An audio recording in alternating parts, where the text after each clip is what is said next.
E aí, família 62, boa noite, tudo bem? Então, hoje a gente está aqui com um convidado mais que especial, né? Tô sentindo falta do meu parceiro aqui, tá meio que estranho aqui, sabe? Você olha pro lado, não vê o cara e tal. Mas hoje é um dia muito especial, principalmente porque a gente tem um cara aqui que a gente vai entrevistar que, pô, pelo que eu estudei dele aqui, a gente vê que esse cara realmente, meu irmão, é papo de homem, viu? Porque ele encarar tudo isso aí e com as bandeiras que ele levanta, é muito difícil. Eu estou falando aqui de Fabrício Rosa, policial há 20 anos, professor e doutorado em Direitos Humanos, nasceu em Goiânia, para onde voltou aos 18 anos, após ter crescido em Anápolis. Cresceu, cursou o ensino fundamental na Escola Municipal Deputado José de Assis, no bairro de Lourdes. Já o ensino médio fez no período noturno no Colégio São Francisco de Assis. Após se mudar para Goiânia, se graduou em Segurança Pública no curso de Formação de Oficiais da Polícia Militar. Em seguida, se graduou no Direito na Universidade Federal de Goiás. É um dos organizadores da Parada de Orgulho LGBT de Goiânia, faz doutorado em Direitos Humanos na UFG. Na Polícia Militar e na Polícia Rodoviária Federal, atuou no combate à corrupção interna da corporação. Se eu estiver errado, você vai me falar, viu, Nossa, Fabrício? estudou direitinho. É um dos diretores da Renosp LGBT, Rede Nacional de Operadores da Segurança Pública LGBTQ+, formada por policiais gays, lésbicas, bissexuais, travesti e transexuais que combatem o LGBT, fobia institucional e que colaboram para que as pessoas da sociedade civil, vítimas deste crime de ódio, procurem seus direitos. E como candidato a vereador em Goiânia, teve 4.299. Eu estou falando de Fabrício Rosa, candidato a deputado estadual. Obrigado, irmão. Obrigado, Richard. Bom Tá, é um demais estar aqui com prazer estar aqui com você. você, viu? Eu fico muito feliz. Obrigado pela generosidade. Eu olho para essa câmera. E essa é a sua. E aí, galera, como é que vocês estão? Papo 62, podcast. Bom demais estar aqui com vocês. É isso, você estudou direitinho. Sou Fabrício, sou policial. Enfim, antiproibicionista. Antiproibicionista significa que é a favor da legalização da cannabis, da maconha. Policial LGBT também, com muito orgulho. Inclusive, hoje é o dia do orgulho Então, LGBTQIA+. os dias É o dia certinho pra gente certinho. estar junto aqui, pô. Sim, a gente fala de orgulho porque a comunidade LGBT sofre muito na infância Uhum. e, em tese, não é pra gente ter orgulho de quem a gente é. Todo gay cresce ouvindo que ser gay é errado, ser gay é pecaminoso, é criminoso, sofre violências na infância, é espancado, é torturado, é violentado. Você passou por isso? Sabe? Várias vezes, várias vezes. Eu fui expulso de casa por ser gay. A gente estava falando aqui Uhum. antes de começar, eu sou de Anápolis, eu nasci em Uhum. Goiânia porque minha mãe eu nasci de 7 meses. Uhum. Mas aí eu voltei para Anápolis e voltei para Goiânia por ter sido expulso de casa. E na infância também sofri muito com violência na escola. Ah, gayzinho, não sei o que, apanhei várias vezes na escola, apanhei trabalhando. Tem um fato que me marcou muito, eu vendia picolé há uns Isso, 11. isso olhar. Pode vir? Ah, tá. Com mais ou menos 11, 12 anos. Você pode. Obrigado. Com mais ou menos 11, 12 anos eu Qual que foi esse gatilho para você? Você se descobriu que você era gay com quantos anos? todo gay sabe que é gay. É, não existe você que está em casa, papo Boa. 62, não existe um virar gay. Quando eu comecei a sentir atração sexual, Uhum. eu já me vi sentindo atração sexual por homens. Isso você estava com quantos anos, Fabrício? 12, 13. E aí eu comecei a me masturbar, como todas as pessoas Uhum. se começam, já pensando em homens. Só que eu era muito religioso. Então eu fugi dessa realidade durante muitos anos. Eu era muito católico, do grupo de jovens, do Vicentino, da Renovação Carismática, enfim, de vários lugares da Igreja Católica. E aí fugi dessa realidade durante muito tempo. Como acontece ainda com muita gente, apesar de que a juventude hoje está muito mais liberta. Mas é uma realidade de dor para muita gente. E aqui em Goiás, muita gente ainda é expulso de casa por ser gay, por ser lésbica. Eu sempre falei uma coisa, Fabrício, que ninguém escolhe ser gay. Não por escolher por opção sexual, mas eu falo porque eu vejo e convivi, a gente até comentou aqui fora do ar, eu convivo com gays a vida inteira, né, com agência de modelo, e as pessoas sofrem muito, cara, Sim, é muito sofrimento. sabe? Mas o sofrimento, ele é derivado do preconceito social. Ele é uma construção social. Eu não escolhi sofrer.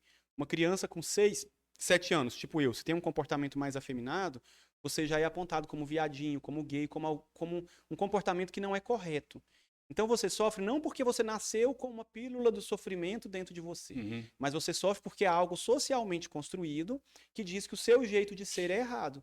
Para você vencer isso, tem todo um processo de empoderamento, de orgulho. Por isso esse dia é importante falar, eu tenho orgulho de ser gay, de ser quem eu sou. A gente não vai aceitar mais voltar para o armário. Eu não sou Sei. criminoso, nem pecaminoso, nem doente. Sou um ser humano normal que tem orgulho de ser quem é.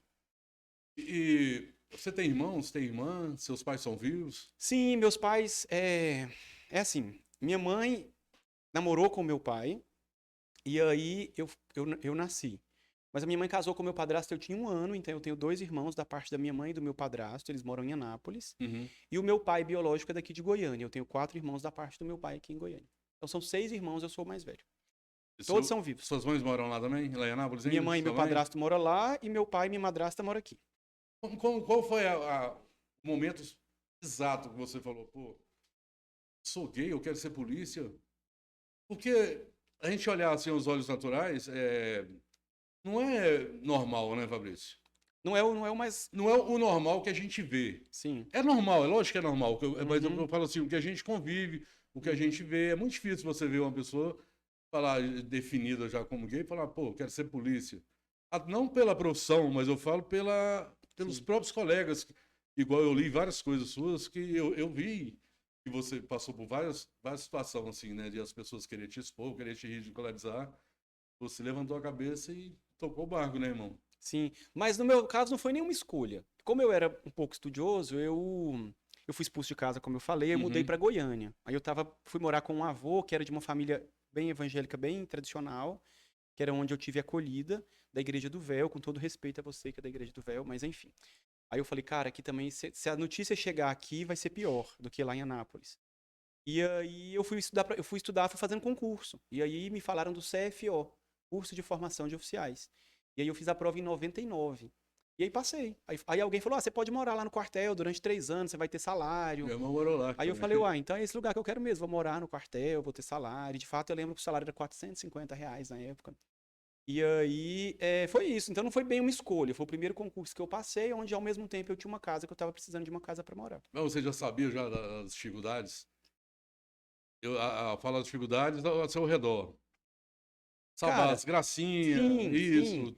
Porque É. você também, por exemplo, se você não Hum. falasse aqui que você era gay e tal, você não É tem porque. trejeito, né, Não, cara? mas eu tinha bastante. Mas eu acho que o militarismo e a polícia Uhum. meio que me conteve. Eu fiz teatro na adolescência, durante 4 anos. Eu fiz formação profissional de teatro. E era uma pessoa com muito orgulho, bastante afeminado. Só que eu acho que durante o processo da polícia, eu fui me contendo mais, fui mudando. Isso é um processo de dor também. Não é um processo legal você mudar quem você é. Mas apesar de eu não sofrer tanta homofobia no quartel, eu não sofri tanta.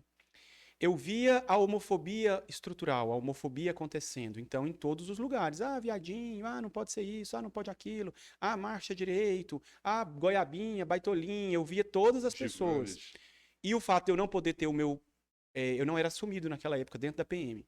Eu não Uhum. podia levar, mas eu já tinha relacionamentos. Eu não podia levar o meu companheiro para ali, eu não podia apresentar os meus companheiros. Eu tinha um medo muito grande dos mundos se encontrarem.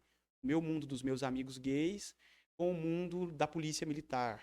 Então, era um processo de homofobia de silenciamento. O silenciamento também é homofobia, você ficar em silêncio. Então, era um processo muito dolorido. E eu via outros gays sendo perseguidos, e não tinha nenhuma política interna para cuidar da saúde mental, de mulheres, de LGBTs, enfim. Então, é um processo de muita dor. E aí foi esse. Mas eu tive muitos amigos também. Eu tenho muitos amigos da Polícia Militar, muito Mas sua generosos. família apoiava, sabia quem era o Fabrício? Não, eu fui expulso de casa, lembra? Aí eu saí de casa, vim morar em Goiânia, então eu não tinha Quando apoio. eles descobriram, aí você Sim, foi expulso. foi. Eu cheguei em casa um dia, eu tinha 18 anos, aí eu tinha contado para um tio meu, que eu era gay, um tio que é gay, que hoje mora nos Estados Unidos. Uhum. Aí eu tinha contado para esse meu tio e ele espalhou para outras pessoas.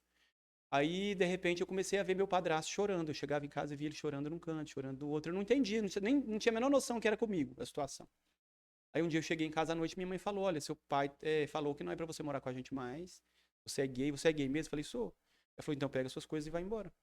Aí foi quando eu me mudei Caralho, para velho. Goiânia. Pesado, Foi. irmão. Mas muitos ainda vivem isso, é isso que é o pior, porque a minha história tem 20 anos. Depois, houve um processo de perdão, de compreensão. Uhum. Minha mãe é maravilhosa. Mãe, se estiver assistindo, beijo. Minha mãe é maravilhosa. É uma quase militante, faz parte do movimento Mães pela Diversidade hoje. Da hora. Mas muitos ainda vivem isso em 2022. Adolescentes que são expulsos de casa, que são espancados na escola, que estão andando de mão dada, que apanham na rua só por estarem de mão dada. Então a gente tem muita violência LGBTfóbica ainda. Existe aqui em Goiânia alguma entidade, alguma coisa que cuida dessa saúde mental dessas pessoas? Tipo, pô, vamos colocar uma criança aí com 13, 14 anos, ela já acha que ela é gay ou já ouve algumas piadas. Tem um lugar que as pessoas procuram para tratar essa parte psicológica aqui em Goiânia, alguma entidade, então, governamental ou não, Sim. entende? Olha, nós temos muitos voluntários, psicólogos queridos que tentam colaborar. Mas a nossa luta é para que o poder público tenha um atendimento de qualidade, gratuito. Nós temos, por exemplo, os CAPs, que é uma política pública municipal, mas também federal, Uhum. mas não tem uma formação adequada para atender a comunidade LGBTQIA+, em suas dores. É frequente a gente ver travestis falando que foram nos CAPs e foram maltratadas. Inclusive, esses dias eu estava numa formação no CAPs. Na verdade, todo o poder público precisa se preparar para atender a comunidade LGBTQIA+. Nós somos 10, 12% da população, nós pagamos impostos, tudo que tem construído, a rua, o hospital, a Normal, né? escola, a gente ajuda a construir com os nossos tributos, mas a gente não tem de volta esse atendimento em saúde mental e em tanta coisa que é preciso. Porque às vezes até não só a própria pessoa, mas a própria família, né? Por exemplo, uma mãe ou um pai acha que é normal, né? Acha normal. Pá, meu filho, foda-se, né? Opção sexual não vem, né? Mas tem uns que não, né? Tem outros já que ela Sim. não aceita e tal. Eu já vi muito isso aí de perto já.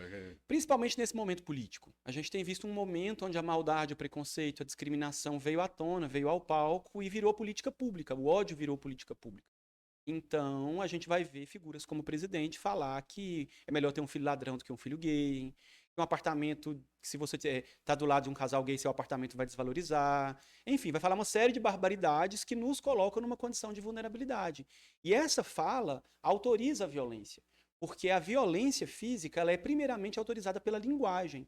Então, a linguagem diz de quem você pode rir, de quem você pode falar mal, de quem você pode desprezar. Então, essas autoridades, elas têm que tomar cuidado com a fala e precisam ser responsabilizadas por sua fala que implanta o ódio. Alguém te inspirou, Fabrício, quando você começou a ver esses ataques e tal, aí você tava na polícia e tal, falou, cara, eu vou por esse lado aqui que eu preciso ajudar, impedir que as pessoas passem pelo que eu passei. E alguém te inspirou para isso, para você falar assim, cara, eu quero ser político, eu tenho que fazer alguma coisa, não posso ficar aqui parado aqui e vendo todo mundo passando por situações que você já passou. Alguém te inspirou para isso? Cara, por incrível que pareça, a minha inspiração na luta por direitos humanos foi dentro da polícia. Na polícia, eu tive a oportunidade de fazer muitas operações contra a violência sexual, contra o trabalho escravo, trabalho infantil, e também dou aula de direitos humanos para policiais. E aí eu fui conhecendo um outro Brasil, que o Ariano Suassuna chama de Brasil não oficial. Só para você ter uma noção, nos últimos 10 anos, 50 mil trabalhadores escravos foram resgatados da escravidão no Brasil. E eu fui me sensibilizando com isso. Eu venho de uma família pobre, minha mãe é merendeira, meu padrasto é pedreiro. Eu venho desse lugar da pobreza, estudei em escola municipal. Só que depois que eu virei policial, aí você vai ali para a classe média, você fica um pouco mais insensível para essas questões. E eu voltei a me sensibilizar para essas questões todas nas ações da polícia. Então, indo para prostíbulos, motéis, vendo meninas de 13 anos sendo exploradas sexualmente. Aí você vai olhar, essas meninas são sempre meninas pobres, meninas negras. Aí você vai em operações contra o trabalho infantil às margens da rodovia, sempre meninos pobres, miseráveis até. Então, no trabalho social, eu fui olhando para o mundo com outro olhar. E aí, na necessidade de dar aula também para policiais, explicando essas temáticas todas, eu fui conhecendo teóricos dessas discussões todas que me inspiram. Então, esses grandes teóricos, esses acadêmicos dos Uhum. direitos humanos, todos eles me inspiram muito. A Angela Davis, que é uma escritora negra, é, os poucos escritores LGBT. Enfim, a galera que fala das vulnerabilidades, que fala do machismo, que fala da desigualdade, o nosso grande Karl Marx e tantos outros que vão apontar as desigualdades, as opressões estruturais, são pessoas que sinceramente me inspiram. Quando você começou a trabalhar na polícia, e você achou que mudou alguma coisa? Quando eu entrei na polícia pra É, cá, sim. Como eu te falei, o que a gente chama de heteronormatividade. É uma palavra difícil para você que está em casa, explica pra mas gente. é um padrão construído como sendo correto da masculinidade e da feminilidade. Então, sim, eu deixei de ser uma bichinha feminina para me moldar a um padrão de uma expectativa daquilo que é um policial decente, ou esperado como sendo correto. Uhum. Então, isso me modifica, mas não me modificou em relação a minha ansiedade de ver um mundo mais justo, de ver um mundo mais livre, isso não me modificou. E não me modificou também em relação a denunciar a corrupção, a violência, as coisas erradas que eu via dentro da polícia. Teve uma cena na polícia que eu nunca vou esquecer. Na minha primeira semana do CFO, eu sentei de um lado de um amigo querido, não vou falar o nome para não expor, é coronel hoje da PM. Uhum. Aí ele falou: Fabrício, é o seguinte, eu já sou sargento há muito tempo, e eu vou dizer o seguinte: não adianta você vir com esse idealismo seu, não, porque um dia eu tava lá no meu quartel, aí tinha uma gaveta cheia de dinheiro, e os caras falaram que se eu não fosse lá e pegasse a metade do dinheiro pra mim, eu ia morrer. E eu tive que pegar um pouco do dinheiro. Talvez lá nos anos 90, que ele é policial já há muitos Uhum. anos, fosse comum. Mas eu nunca peguei dinheiro nenhum e nunca me calei frente a nenhuma irregularidade. Eu trabalhei 7 anos da minha vida na corregedoria da polícia, fazendo processos para mandar policiais corruptos embora. Eu nunca me calei, nem em frente à corrupção, nem em frente à violência policial. Não teve medo, não, Fabrício? Não, não tem, assim, não, sei lá, não tenho tempo para ter medo. É Pode ser tão. que eu tenha medo, Aham. mas Aí nem percebe, né? as demandas são tão urgentes, porque quem trabalha com combate às violências, que é o meu caso, violência sexual, violência homofóbica, violência contra a mulher, as demandas são tão urgentes que a gente sobra pouco tempo para ter medo. Então, essas bandeiras que você trabalhava na PM, isso não colocava os próprios PMs contra você? Porque, só um exemplo, por exemplo, o P2 tem PM que ele não gosta do P2, e os dois Uhum, são PMs da mesma forma. sim. Você criou alguns inimigos, assim, que você começou a descobrir as coisas, porque quando começa o negócio não para, né? Aí vai até o final. E ameaças, sabe, esse tipo de coisa, você não passou por isso, não? Eu passei. Teve um policial que colocou a arma na minha cabeça uma vez. Mas é porque na polícia militar, geralmente os oficiais fazem os processos correcionais Uhum. e os praças respondem aos processos. Eu fazia um processo de um policial militar que já tinha dado tiro na porta do Buriti Shopping, tinha brigado em vários bares. E aí novamente aconteceu e eu estava trabalhando. Eu era CPU noturno, comandante do policiamento da unidade à noite. Eu coordenava toda a Aparecida de Goiânia, ou a metade da cidade. Uhum. E aí esse cara fez isso novamente, eu fui lá. Falei, ó, você não pode fazer isso, e fui recolher a arma dele, porque é o procedimento. E aí nisso que eu fui recolher a arma dele, ele colocou a arma na minha cabeça e disse que ia me matar. E os policiais todos fugiram, ficou só eu e ele ali. E eu Caraca, fui velho. meio que salvo por um coronel, o coronel Ailon, se estiver assistindo, um grande abraço pra você. Aí ele veio correndo assim com a arma na mão, abaixa a arma, abaixa a arma. Aham. Então eu fui já ameaçado por esse, já fui ameaçado por outros, mas é nada tão grave, até porque na polícia militar, Nada tão grave. aí eu trabalhava assim, já era ligado à parte, vamos dizer assim, das humanidades da polícia. Então eu ajudei a implantar a polícia comunitária em Hidrolândia, em Aparecida, em Nova Fátima, o Proerd. Uhum. Lembra do Proerd Eu das lembro, lembro, drogas? lembro. Essa parte mais social da polícia, fazia visitas comunitárias também, que é visitando vítimas de crime. Então, enfim, a gente tentava lançar um outro olhar, mas por ser oficial, há uma certa proteção quando você é oficial. Você acha que tem muita gente que é gay e tá no armário ainda na própria polícia? Muita. Especialmente entre os oficiais, porque há um preconceito muito grande no militarismo. Como a gente vem falando aqui, existe um Uhum. ethos do policial, existe um imaginário do que é o policial correto. É um homem forte, bruto. Existe ali um imaginário do que é o policial certo. Tem até alguns editais, o edital da Polícia Militar do Paraná colocou lá que não podia chorar, que não podia não sei o que, depois isso caiu. Que é um machismo profundo, Que né? ridículo, velho. Mas tem muitos que são LGBTs e não se assumem, especialmente no oficialato, porque entre praças, soldados, cabos, sargentos é até mais comum. Mas a gente não vê coronéis LGBTs, eu sei que tem, majores LGBTs, eu sei que tem. Mas não se assumem justamente porque as perseguições, a impossibilidade de ser promovido. Então a gente percebe que essas pessoas, Você acha que elas, isso atrapalha? com certeza, com certeza. Porque ele é visto como menos homem, menos capacitado. Com certeza isso atrapalha. Loucura, hein, cara? Sim, Tá louco, sim. 2022 e... Sim, tem demais. Eu conheço coronéis, eu não vou citar nome aqui, Aham. mas coronéis de operações especiais, que são gays e que nunca se assumiram. E aí, justamente pelo medo interno, porque há uma expectativa interna e da própria sociedade em torno de um padrão de masculinidade.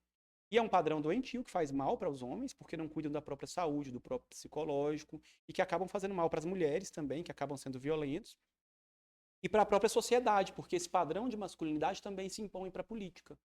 Então, alguns querem levar essa masculinidade bélica, armamentista, grossa, grosseira, para a política, quando a gente sabe que a masculinidade pode ser plural e não necessariamente esse modelo tido como correto de masculinidade.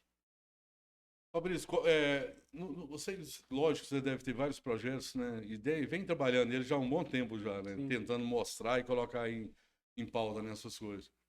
Que hoje, na sua cabeça, hoje, qual é o projeto mais importante hoje? No meio policial. Não vamos falar nem a sociedade fora, não. Vamos falar no meio dos próprios polícias, porque é um lugar que você está há 22 anos, né? Sim. O que você... Você fala em relação à demanda dos policiais ou da sociedade, ou os dois? Os dois. Os dois? Os dois. Cara, são vários projetos. Eu acredito numa segurança pública cidadã. Eu não sou um cara anti-polícia. Alguns querem taxar essa pecha. Falar, esse é anti-polícia. Não é. Eu acredito que uma sociedade sem polícia, nesse momento histórico, significa que nós teremos uma sociedade com milícias. E as milícias são muito mais violentas. Elas não têm uma regra própria, elas não têm lei, elas não têm Estado, elas cometem as suas próprias punições. Então, eu não acredito na sociedade sem o Estado nesse momento e sem a polícia. Então, beleza, então eu sou a favor da polícia. Uhum. Mas uma polícia que haja dentro da legalidade. E num modelo que seja mais moderno. O nosso modelo de polícia tem mais de 200 anos, é da época da família imperial. Pouquíssimas polícias no mundo são militares. Eu acredito numa polícia desmilitarizada. Não significa que ela vai perder as armas nem os uniformes. A Polícia Rodoviária Federal é desmilitarizada. A Polícia Federal é desmilitarizada. Todas as 20 mil polícias dos Estados Unidos são civis, são desmilitarizadas. 99% das polícias da Europa são desmilitarizadas. Desmilitarizar a polícia significa garantir direitos para os policiais, garantir o direito do policial falar, porque se eu fosse PM eu não podia estar aqui falando, garantir o direito do policial criticar a sua própria instituição, ter liberdade de sindicato, PM não pode ter sindicato, ter carga horária máxima de trabalho, enfim, tem uma série de direitos. Uhum. E também garante uma formação que não é para a guerra. O militar ele é para a guerra, desde milhões de anos atrás, desde quando existem militares, milhares de anos, é para que um povo enfrente o outro. E aí, devido à necessidade de um povo enfrentar um outro, um grupo, uma coletividade daquele povo é retirada, é colocada em um regime especial de unidade de comando, de hierarquia, de disciplina, para que consiga confrontar o outro povo na guerra. Mas polícia não é guerra. Polícia é proteção de direitos. Então, eu acredito numa outra polícia que é para proteger direitos das pessoas e não para guerrear. A PM, você acha que é uma prevenção? A PM é uma polícia preventiva que deveria ser desmilitarizada. Então, eu acredito numa polícia desmilitarizada, de carreira única, ou seja, onde a base possa ascender e chegar ao topo, onde não tenha carreiras duplas, tipo, o cara entrou soldado e só vai até subtenente, o outro entrou tenente e só vai até coronel, duas carreiras ali dentro. E a mesma coisa os agentes, que nunca podem ser o chefe da própria instituição. A figura do delegado só existe no Brasil, não existe em nenhum outro lugar do mundo. Você acha que se o Brasil trouxesse esse formato para cá, de várias empresas de segurança privadas, igual tem nos Estados Unidos, e lá não tem, tipo, um quartel, não tem, são várias empresas privadas que trabalham nessa linha, né, de segurança. Você acha que no Brasil funcionaria isso? Não, lá tem polícia. Lá tem mais de 20 mil corporações policiais. Lá nos Estados Unidos tem polícias municipais, milhares. Polícias de condado, que é aquela que tem a figura do xerife, onde junta 2, 3 municípios. Polícias estaduais e várias polícias federais. Várias, dezenas, não só o FBI. Então lá tem polícias também. Lá o Estado é muito forte em relação à atuação policial. Mas tem seguranças privados também. E os seguranças privados nos Estados Unidos, em geral, são policiais no horário de folga, tanto quanto aqui. Lá nos Estados Unidos, por exemplo, o Carrefour, sei lá, alguma loja pode contratar a polícia. É a diferença daqui. Eles podem pegar uma viatura e pagar a viatura para ficar lá no seu horário de folga com a viatura, não com o carro da empresa. Então eles podem contratar a própria polícia pagando a polícia. Lá tem algumas coisas diferentes daqui. Por exemplo, se a polícia vai numa ocorrência e chega lá e for alguma coisa, um trote, alguma coisa assim, a polícia pode cobrar da pessoa financeiramente. Tem algumas coisas diferentes, mas lá o Estado, em relação à questão policial, é muito forte. Lá tem muitas polícias. Mas o que a gente está falando é do nosso modelo, da arquitetura do sistema de segurança pública no Brasil é antigo.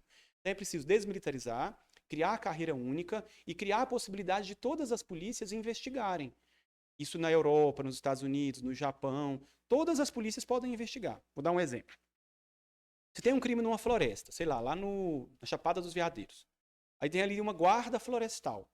Se matam todos os animais ali dentro, ou acaba com, sei lá, 100 hectares de cerrado, o guarda florestal tem que mandar para uma outra polícia investigar, porque a guarda florestal não é uma polícia investigativa. Isso não acontece em nenhum país do mundo. No mundo civilizado, o normal é que a guarda florestal tenha um setor ali dentro, um núcleo, que vai investigar. Isso vale para a rodovia. Por que na rodovia a gente tem que pegar e mandar para uma outra polícia? Isso vale para a ferrovia, isso vale para a questão fiscal, Receita Federal. Então, o normal é que as polícias tenham um setor interno que dentro dela haja uma investigação e não tenha que mandar para outra instituição. Enfim, o que eu estou querendo dizer é que é preciso mudar uma boa parte do modelo de segurança pública no Brasil. Para você que está em casa, no Brasil nós temos em torno de 40 mil homicídios por ano.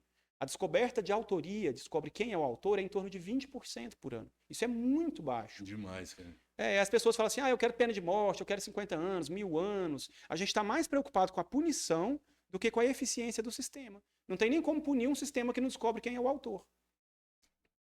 Você acredita em reabilitação, cara? De alguém que vai preso e volta bem? Com certeza. Sim. Mesmo com... Porque eu vejo a pessoa ser reabilitada numa polícia mais qualificada. Por exemplo, Estados Unidos e tal, né? No Brasil, se fosse, pelo que a gente vê nos presídios e tal, porque não tem um programa específico lá para essa reabilitação? Tem? Você fala dos presos em geral? Nos presos em geral. Bem, olha só. Eu acredito num outro modelo de justiça. Eu não acredito que é o presídio que vai resolver os problemas da sociedade. Acho que o presídio, na verdade, cria mais problemas. Então, era isso. Eu sou a favor de cada dia menos presos, menos presídios. Não significa menos responsabilização. As pessoas mudam as coisas. As pessoas têm que ser responsabilizadas pelo que elas fazem. Mas não necessariamente com o encarceramento. Punição financeira, grande, quanto mais rico, maior punição financeira, multa. Prestação de serviço à comunidade. Deve ter bem umas 50 creches que precisam ser construídas aqui em Goiânia. Prestação de serviço, construir coisas, prestar serviço em asilo de abrigo de idosos, prestar serviço em vários lugares, restrição de direito no sentido de colocar uma tornozeleira, o cara não pode chegar perto da mulher, não pode chegar perto de quem ele violentou. Enfim, tem uma série de possibilidades. Obrigar o cara a fazer um curso de 6 meses, de 1 ano. Existem muitas possibilidades de responsabilizar uma pessoa. Eu acho que retirar a liberdade de alguém é um ato muito grave. Quando você retira a liberdade de um grupo muito grande de pessoas e coloca essas pessoas com vários tipos criminais diferentes junto, você está transformando aquele lugar ali num lugar doentio, num lugar de tortura e numa agência de emprego, onde um cara foi para ali com alguma coisa boba e ele sai de lá com algo muito maior. Ele foi dali porque furtou um shampoo em algum lugar e sai dali com contatos com organizações criminosas muito grandes, às vezes até internacionais. Então, é o que a gente vê, né? A gente mais vê isso, né? Quando geralmente as pessoas vão presas e tal. Pessoas no meio mesmo, que você conhece e tal. De repente o cara volta muito grande, né? Como bandido, sei lá, como marginal. Não sei nem a palavra certa. Agora, em relação à recuperação da pessoa, também eu acredito. Eu acredito que nós erramos e nós podemos não errar mais. Acredito na possibilidade das pessoas mudarem, aprenderem com os seus erros, só que o Estado tem que estar presente para que isso aconteça. Com educação, com oportunidade de cultura, de esporte. Às vezes, dentro de um presídio desse, a gente pode ter um grande esportista, a gente pode ter um cara que sabe bastante de cultura, só que o Estado não oferece nenhuma oportunidade de trabalho. Os presos, em geral, querem trabalhar. Eu já fui muitas vezes em presídio. Claro que vai ter um ou outro que não quer trabalhar, mas a maioria quer trabalhar. E o poder público não oferece oportunidade para essas pessoas que estão ali. Até porque há a remissão da pena. A cada 3 dias trabalhado, tem 1 dia a menos na pena. Então, eles querem trabalhar, só que não tem oportunidades ali dentro. Então, eu acredito na possibilidade de mudança do ser humano. Quando você estava trabalhando nas ruas, estava prendendo gente, tudo. Se você, quando ia prender alguém, você tinha alguma... Pô, cara, esse cara, ele é bom, aí não sei o que ele tá fazendo aqui. Você Você pensava nessas coisas assim ou O só tempo todo. executava o... Não, eu penso o tempo todo. Só que eu sempre faço. Essa é outra coisa que você que está em casa tem que saber. É claro que eu vou cumprir a legalidade. Existem normas que eu não Boa. concordo, mas eu vou cumprir o que está na lei. Por exemplo, tem um caso interessante da época Uhum. que eu era PM ainda, lá no 8º Batalhão em Aparecida. A gente prendeu uma mulher adúltera. O adultério era crime quando eu era PM. Aí a gente prendeu uma mulher porque ela tinha traído o marido, por sinal uma mulher negra, retinta. Aham. E aí o marido denunciou, o marido era amigo do comandante lá, enfim, um rolo danado. Eu sei que essa mulher foi presa e eu não concordava em nada com isso. Mas a gente prendeu assim mesmo. Teve uma época que a gente fazia operações para levar para cadeia mendigos. Olha que loucura. A gente saía numa Kombi, lá na região dos motéis, e prendia as pessoas por mendicância. E aí prendia mendigos, entre aspas, né? Uhum. Travestis, enfim. População de rua em geral e levava para delegacia. Olha a loucura disso. Mas a polícia Então, considerava essas pessoas como mendigo? sim, a polícia considerava, recebia denúncias e a gente saía numa Kombi resgatando essas pessoas todas e levando para cadeia, como se levar para cadeia fosse resolver alguma situação, porque é uma situação social. Então, mas mesmo assim, quando a Uhum. gente. Aliás, o tema principal aqui da nossa conversa, eu acho que era a questão das drogas. Aham. Mas a questão das drogas foi nesse mesmo sentido. Eu comecei a participar de operações e nunca deixei de fazer a minha função, mas comecei a participar de operações e perceber que eu estava prendendo um jovem de 18, 17, 19 anos, um jovem pobre, preto, que não tem nenhuma oportunidade de nada. Você Às vezes, chegava a falar alguma coisa os seus parceiros ali? sempre a gente conversa. No lugar que tem mais fofoca no mundo é dentro de uma viatura policial. Eu falo A gente assim, fica 24 horas junto. eu falo do tipo, pô, velho, sacanagem prender esse cara. Isso aí, tipo, Não, tipo tem. esse tipo de assunto. Sim, acontece isso também. Então a gente prendia as pessoas, só que aí eu falava, cara, eu não acho que é certo prender essa pessoa. Eu não acho que. Quando eu falo que eu não acho que é certo, significa que eu não acho que essa resposta da sociedade, essa resposta do poder público é competente, Uhum. ela é eficaz para reduzir o crime ou para reduzir aquela situação, entendeu? Então, às vezes, eu prendia, por exemplo, teve um fato que me marcou, uma vez a gente prendeu uma menina de 18, 19 anos, com um bebê no colo e uma outra criancinha com uma sacola de maconha. E aí ela foi presa, a pena de tráfico de drogas é muito alta, é de 5 a 15 anos. E aí, isso foi lá em Jataí. E aí, foi quando eu comecei a tentar. Eu falei, cara, isso aí, primeiro, não vai reduzir o tráfico, não vai reduzir o número de usuários, vai destruir a vida da mulher, vai ficar, sei lá, 7 anos presa. E o bebê? Vai ficar 7 anos sem mãe. Qual que é a lógica dessa política? E aí foi quando eu comecei a me atentar para essa política que hoje a gente entende como uma política de guerra às drogas. Isso aí foi quando você tava no finalzinho da PM, Eu já estava na PRF já. já dá na Sim, PRF. já. O que que te deu o start? Falou, cara, não vou ficar aqui. Foi Na PM? salário? Não, na Polícia Militar foi vários fatores. Um fator foi o salário, um outro fator foi o próprio militarismo, que eu nunca me adequei muito, não gostei muito, Uhum. achava que não era para mim aquele negócio, justamente por não poder falar o que eu penso. E um outro fator foi a homofobia. Eu tinha muita dificuldade de me assumir para os meus amigos que já estavam constituídos. E aí, quando eu entrei na PRF, eu já cheguei falando para todo mundo. Foi uma quebra, assim, mas eu já queria falar para não ter que viver esse choque, Aham. entendeu? Não ter que passar por tudo que passou lá Sim, no começo, né? sim. E a galera da PRF te abraçou mais? Sim, no geral, sim. Tem muita homofobia, claro, porque a Aham. homofobia é estrutural. Vai ter sempre, por exemplo, a gente faz muita operação no Brasil todo. Aí, às vezes, eu vou dividir a viatura com alguém, às vezes esse cara não quer trabalhar com um gay. Acontece. Tem isso? Sim, já vi várias vezes. Ele não me fala, mas de repente na escala, eu tô um dia, no outro dia eu já não tô mais com aquela mesma pessoa. Às vezes a gente divide quarto de hotel para ficar mais barato. A gente recebe uma diária, vai para outros estados e divide o quarto do hotel.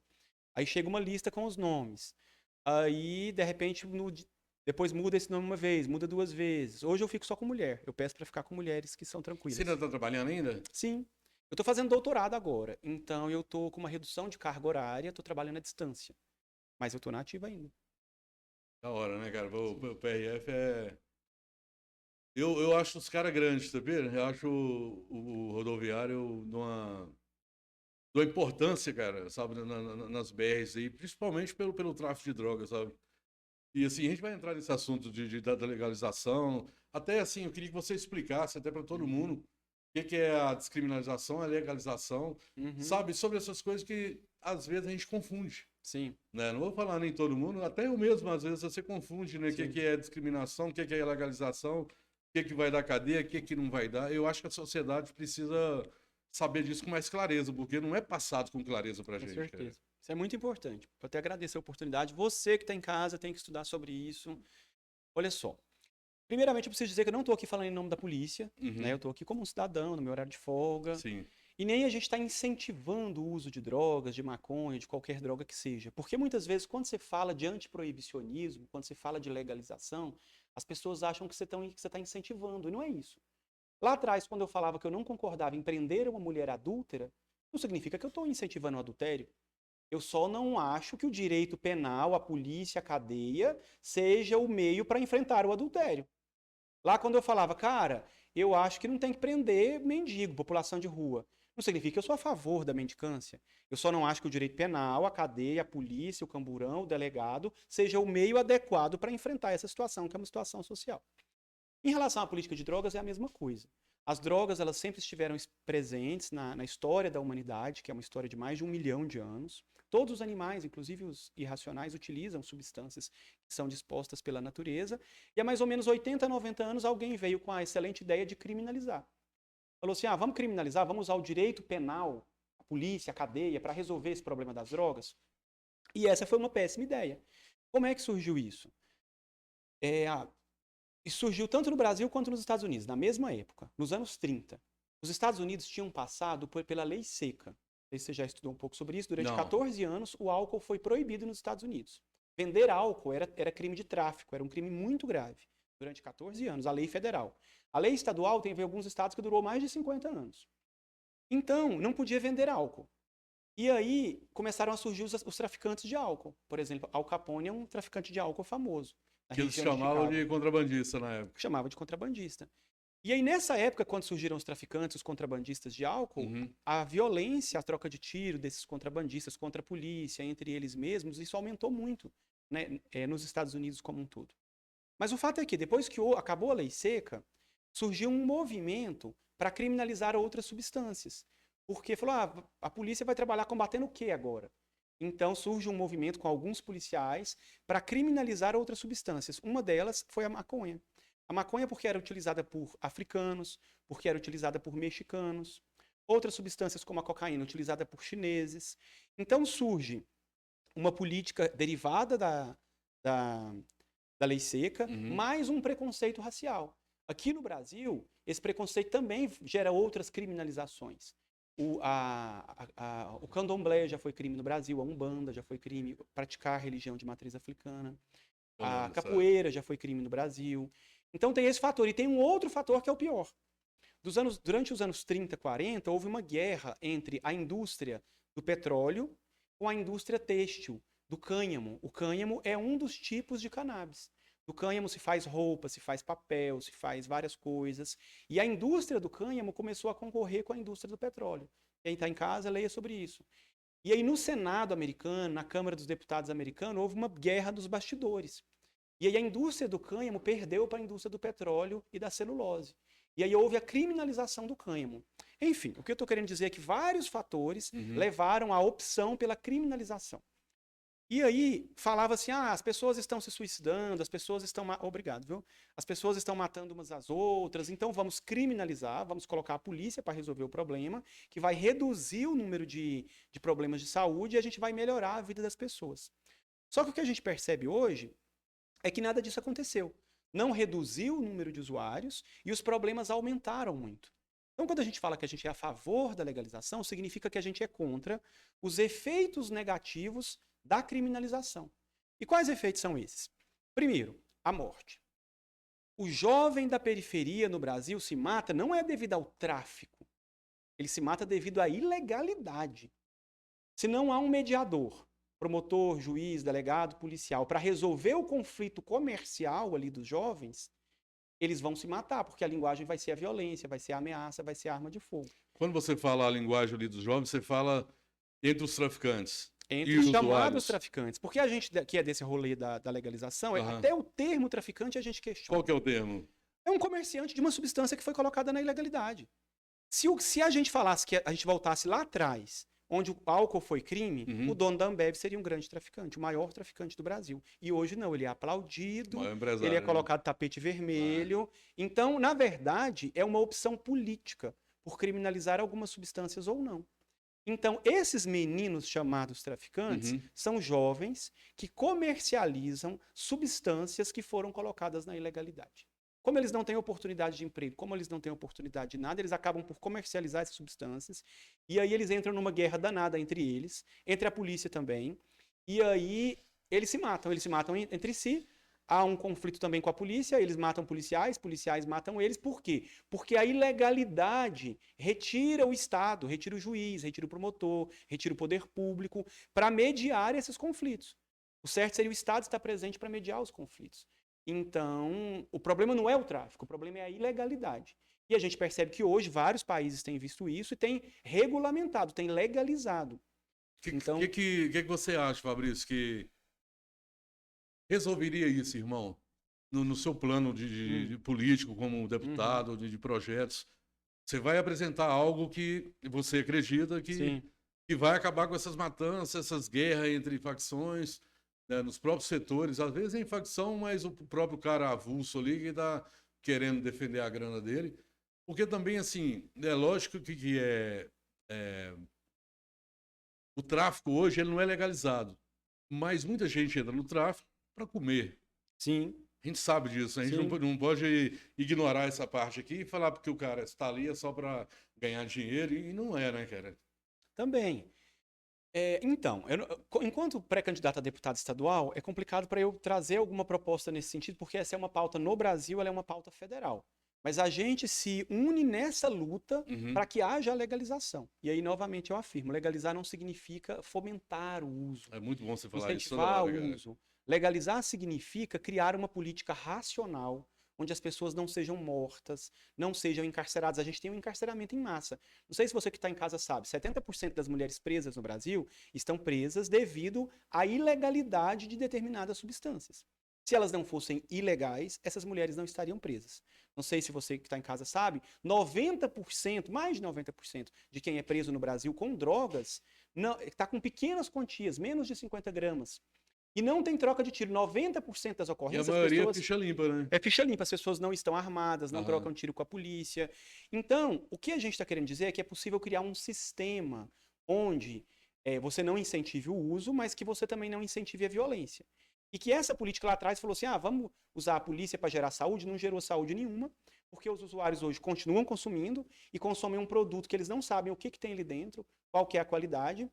Eles têm medo de procurar o poder público, psicólogo, assistente social, porque são estigmatizados, têm vergonha, porque é um criminoso. Então, o que a gente quer é organizar o negócio, como já acontece em vários países. Holanda, Portugal, Espanha, Uruguai, Estados Unidos como um todo legalizou, o Canadá, cada um numa perspectiva diferente. Né? Argentina, cada um de um jeito. Por exemplo, no Uruguai, lá é o Estado que toma conta. O Estado cadastra as farmácias, e aí as farmácias vendem cannabis. E a pessoa pode plantar também 6 pés fêmeas em casa, pode andar com até 40 gramas no bolso. É o Estado que toma conta. Já nos Estados Unidos é diferente, tem os dispensários. Eu visitei alguns dispensários nos Estados Unidos. O que é o dispensário? O dispensário, para você que está em casa, é como se fosse o coffee shop da Holanda. Eu já fui também em coffee shops, mas é diferente. O dispensário parece uma farmácia. Tem uma opção enorme ali de produtos feitos de cannabis, com mais THC, com mais CBD, com menos CBN, anandamina, que são vários elementos químicos ali, e várias possibilidades, balinhas, enfim. É um lugar que não tem publicidade, que não entra menor de 21 anos, e que você extrai da mão dos chamados traficantes. Você extrai das mãos das facções criminosas e passa para o Estado. Nos dispensários que eu fui na Califórnia, eles pagam 25% de imposto. E aí, esse recurso iria para os chamados traficantes. Para que eles comprem armas, guerreiem contra si, guerreiem contra a polícia, guerreiem contra todos. Então você vai tirar o dinheiro das chamadas facções criminosas e vai entregar para os dispensários ou para quem quer que seja de uma maneira organizada. Então é isso que a gente propõe enquanto um militante antiproibicionista. Eu tenho um amigo que mora em Barcelona, que ele é gerente de um café. Ele era o meu maquiador aqui na agência, Tarek. Abraço, viu, Tarek? E ele é gerente lá, sabe? E ele manda os vídeos pra mim ver, sabe? E ele tava me falando do registro de pessoas, né? Tem um cadastro de... Sim. Só pessoas que são cadastradas, que tem a vida do cara ali no laptop, do sistema do governo, né? Sim. Que são os caras que podem entrar no café e fazer o uso, né, esportivo ali e tal, e vai embora. E quando se pegar na rua, aí dá problema, né? Sim. A Espanha tem uma história interessante. No início dos anos 90, eles começaram com os clubes canábicos. Então era uma espécie de associativismo, onde 10, 20, 30 pessoas se associavam e plantavam cannabis.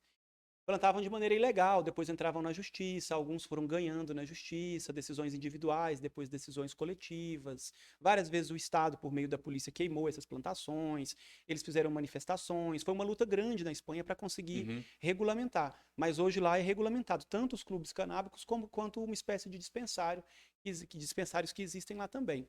Enfim, existem várias possibilidades. O que a gente não pode continuar é com essa guerra que é irracional. Porque aqueles que querem usar hoje em dia, continuam usando. E aí, voltando à sua pergunta, a gente não fala, tipo, liberar, vou liberar as drogas. Não é isso. Cara, liberado já tá. Qualquer um que for numa esquina aqui, numa praça, vai encontrar. Então, a gente não fala liberar, a gente fala que a gente quer legalizar, regulamentar. Regulamentar significa criar uma ordem lógica na legislação, quem pode vender, quem vai fiscalizar, vai ser a Anvisa, vai ser a Vigilância Sanitária, vai ser a polícia, não pode menor de 21 anos, não pode publicidade, não pode mulher grávida, enfim, a gente vai criar um ordenamento jurídico, porque não tem, já que está na ilegalidade, para tudo isso. Então isso é legalizar, regulamentar. E descriminalizar significa deixar de ser crime. Em relação a deixar de ser crime, que não necessariamente legaliza, em relação a deixar de ser crime, tem um julgamento no STF. O STF, o ministro Fachin, o ministro Barroso e o ministro Gilmar Mendes, há mais ou menos 5 anos, já julgaram pela descriminalização. E tentaram iniciar uma discussão sobre a legalização. Você acha que está perto disso, Fabrício? Eu torço. Quando eu comecei essa discussão, eu lembro de ter lido Isso foi em que ano? 2012, mais ou menos. Você aprofundou assim para dentro mesmo do assunto? Eu fiz mestrado estudando essa temática. Uhum. Eu entrei no mestrado em 2013. Quando eu comecei a discussão, eu fui ver pesquisa, 5% da população brasileira era a favor da legalização da maconha. Hoje, 35% é a favor. Então, houve um aumento grande. Está longe ainda da maioria, mas eu acho que a gente vai chegar lá. Tem que ter perseverança, tem que acreditar, porque o modelo atual nem faz diminuir o número de usuários e só gera dor, só gera sofrimento, só gera encarceramento, só gera morte, e uma morte seletiva. Não é a morte do cara branco do Alphaville.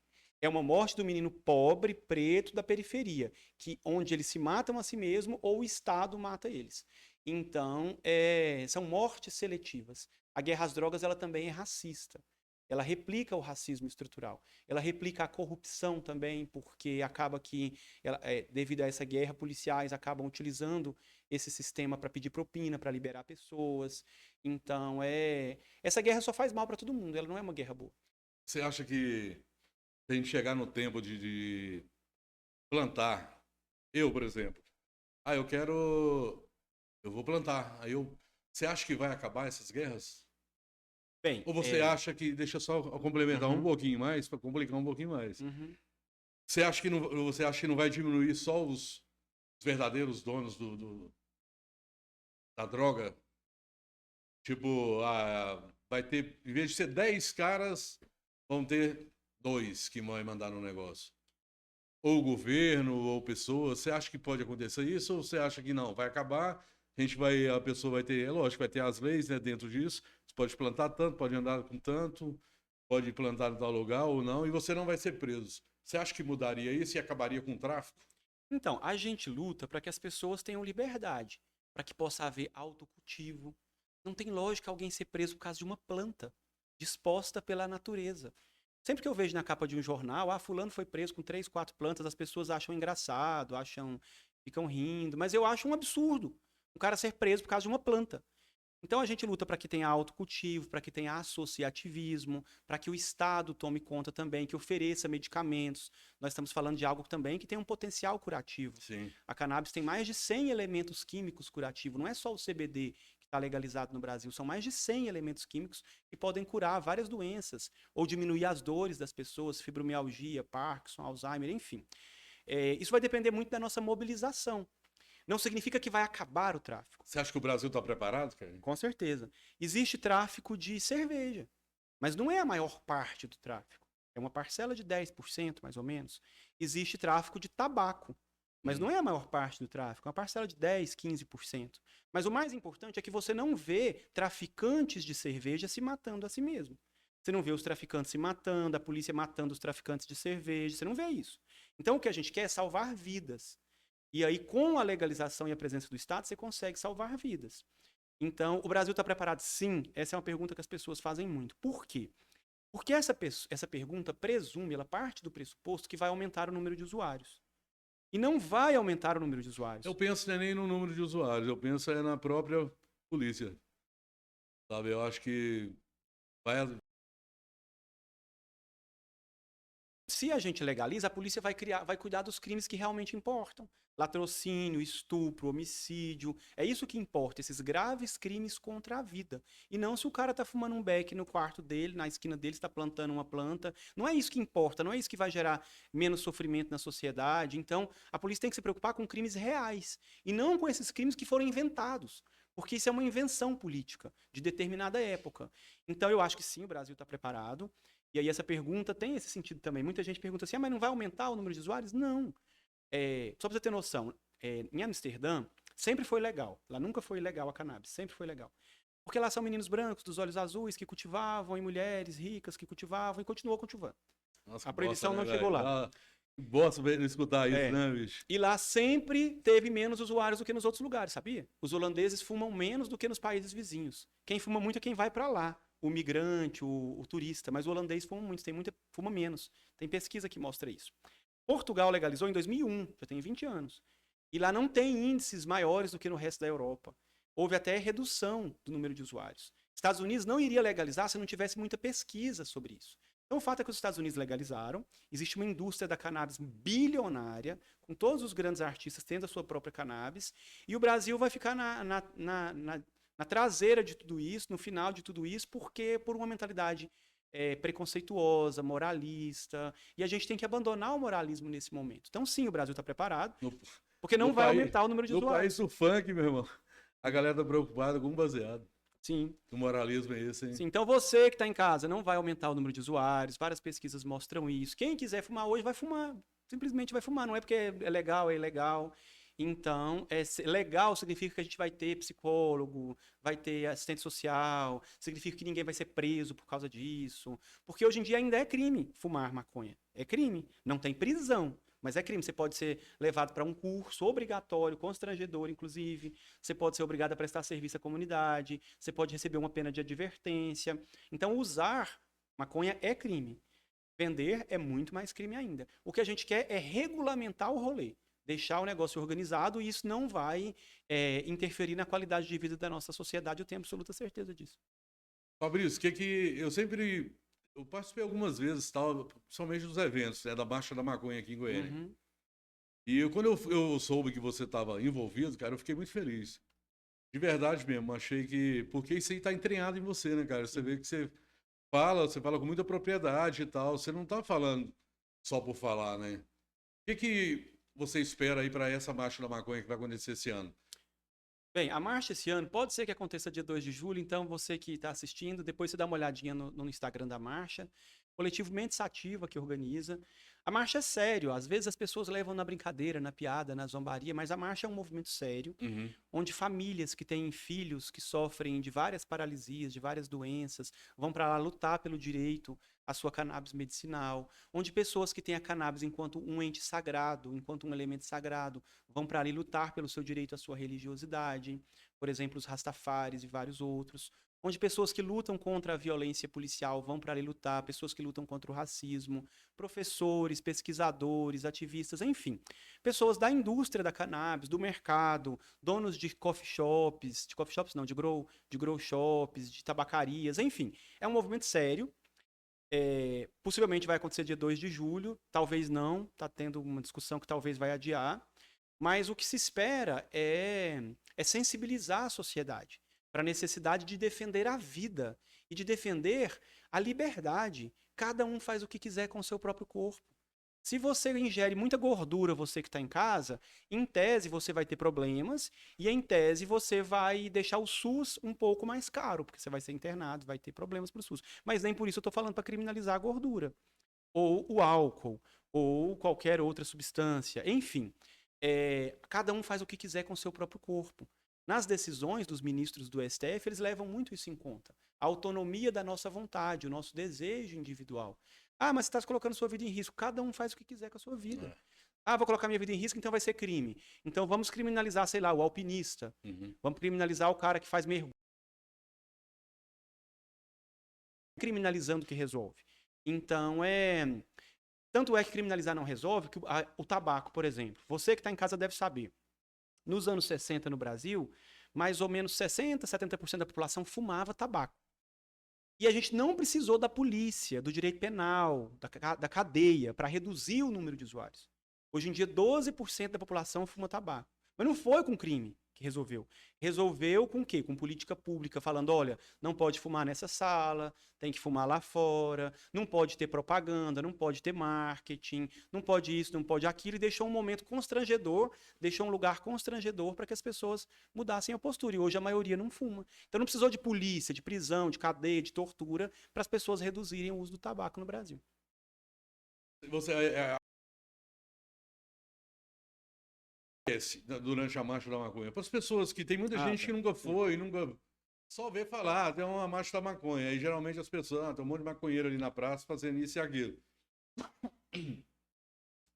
Explana um pouquinho qual que é a programação da marcha, o que geralmente é colocado em tese ali para a população entender. Fala um pouquinho disso. Você que está em casa, presta atenção. A marcha é só um nome para uma série de eventos que acontecem da Semana pela Legalização. Todo ano tem. Na Semana pela Legalização tem, por exemplo, um seminário na Universidade Federal de Goiás com juízes, promotores, médicos que defendem a legalização.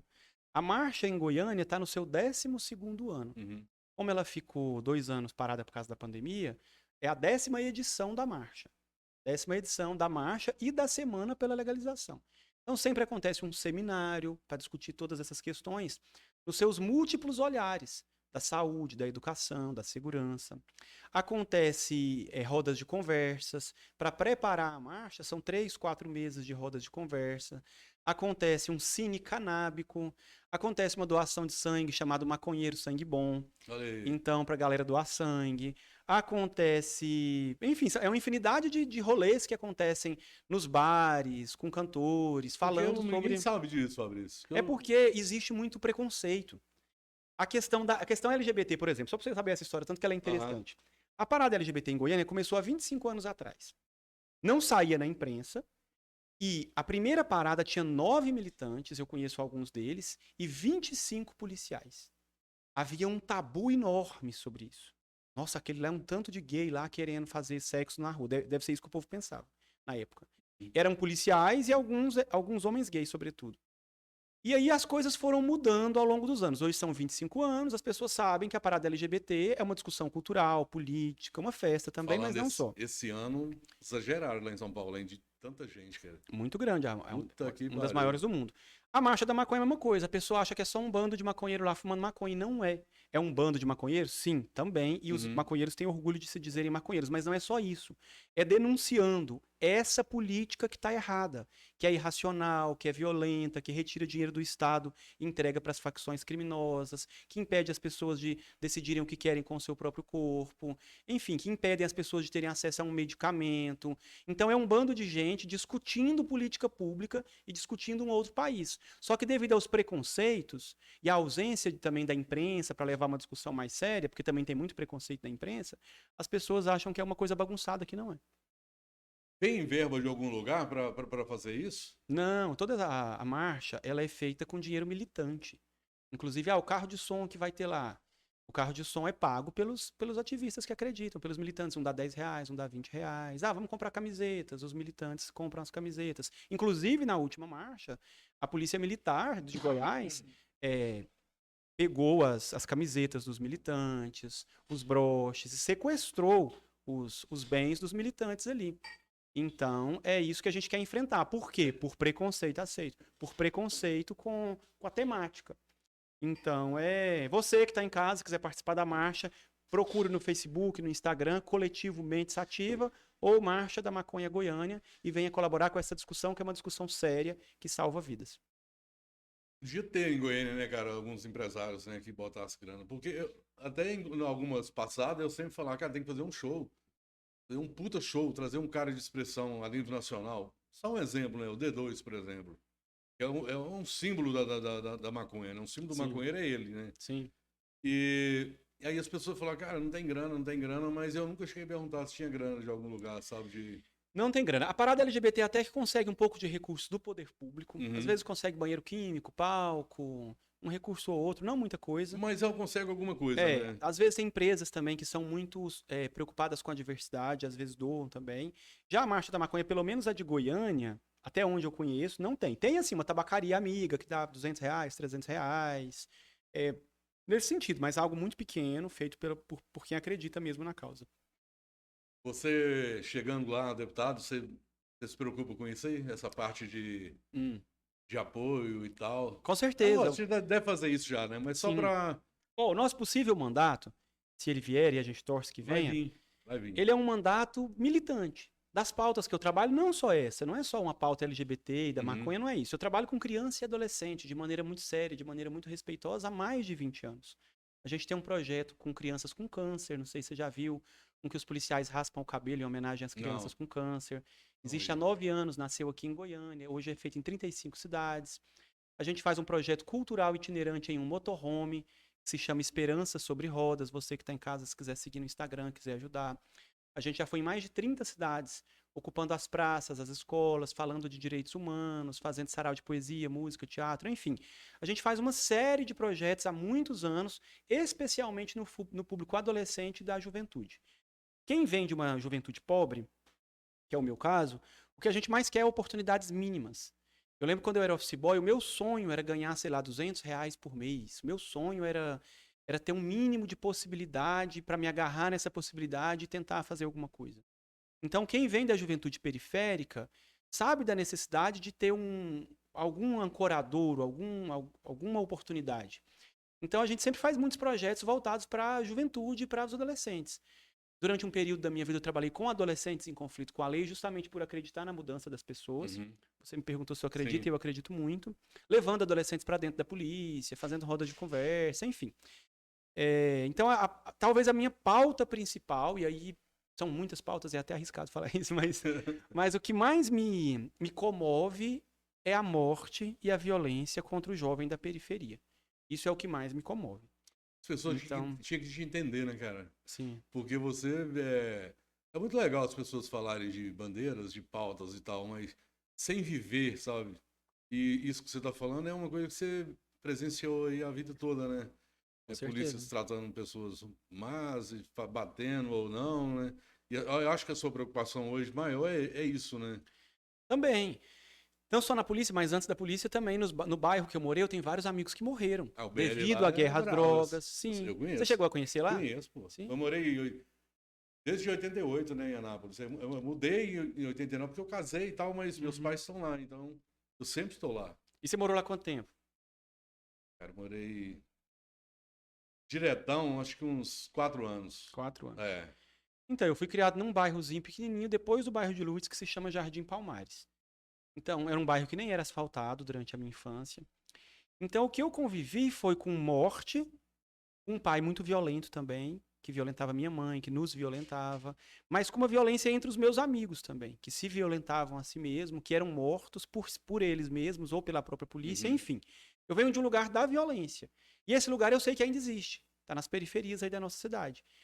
E essa violência da juventude, ou que a juventude sofre, é uma pauta que me comove. Então, o que eu puder fazer, sendo político ou não, Uhum. enfim, o que eu posso fazer para reduzir a violência dos jovens, seja na atuação como professor, seja criando oportunidades culturais, seja entregando cesta básica, enfim, incentivando a leitura, é algo que de fato me mobiliza enquanto ser humano.